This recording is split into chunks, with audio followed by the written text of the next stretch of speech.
Were you ever attacked by a bunch of trolls online when you so much as expressed mild criticism of Ukraine or Zelensky? Did your YouTube channel become invisible like ours have? You are being watched. We will tell you all about it, but before that, if you're a fan of non-corporate funded free news and analysis, you have landed on the right YouTube channel. Okay, let's begin.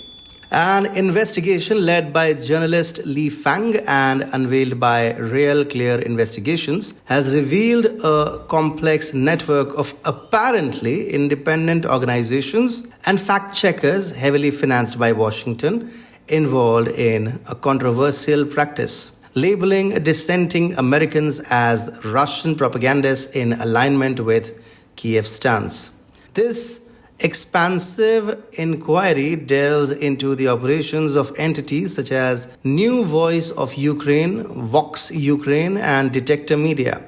Findings suggest these groups often disseminate forceful narratives that deviate from standard journalistic norms to bolster the Ukrainian government while seeking to discredit its detractors domestically and internationally. Among those targeted are prominent figures such as economist Jeffrey Sachs, University of Chicago professor John Mearsheimer, and journalists Tucker Carlson and Glenn Greenwald. Intriguingly, even a factually accurate report by the New York Times on the Avdiivka battle was wrongfully dismissed as Russian psychological operation and disinformation. Further examination indicates that the U.S. Agency for International Development or USAID and the National Endowment for Democracy or NED have financially supported numerous Ukrainian groups. These entities have subsequently partnered with Meta for fact-checking on platforms like Facebook, Instagram, and WhatsApp,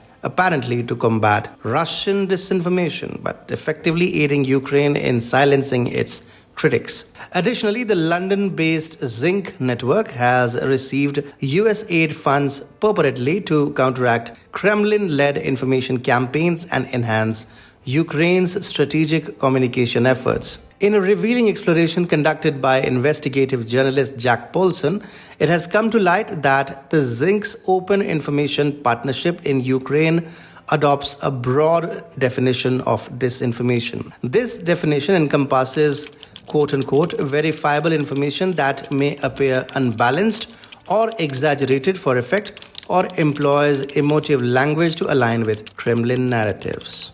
Wow. When inquired about the action of anti-disinformation organizations in Ukraine that targets Americans, the State Department conveyed to Paulson and Real Clear Investigations its commitment to supporting credible independent media to fortify democracies globally, clarifying that it does not dictate the editorial direction of these entities. Nonetheless, documentation reviewed by Paulson suggests the US government and its affiliates have played a significant role in shaping the content strategy for Ukrainian media platforms. This involvement points to the US being a direct participant in the information conflict between Russia and Ukraine, as described by George Beebe of the Quincy Institute for Responsible Statecraft. Beebe emphasizes the challenges in demarcating content aimed at international audiences from that which influences domestic public opinion. Meanwhile, Ukrainian President Volodymyr Zelensky has highlighted Russian efforts to sway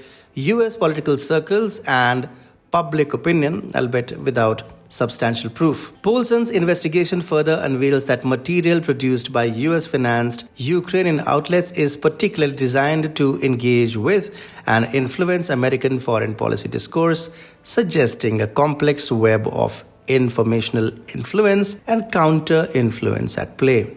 Adolf Hitler's regime is often remembered for its use of propaganda, spearheaded by Joseph Goebbels. Yet history shows its ultimate ineffectiveness.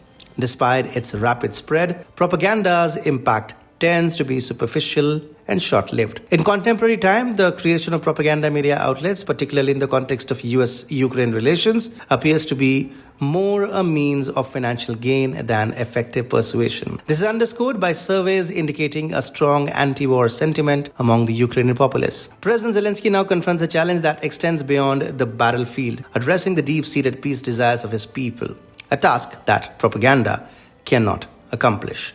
Watch this report to know more.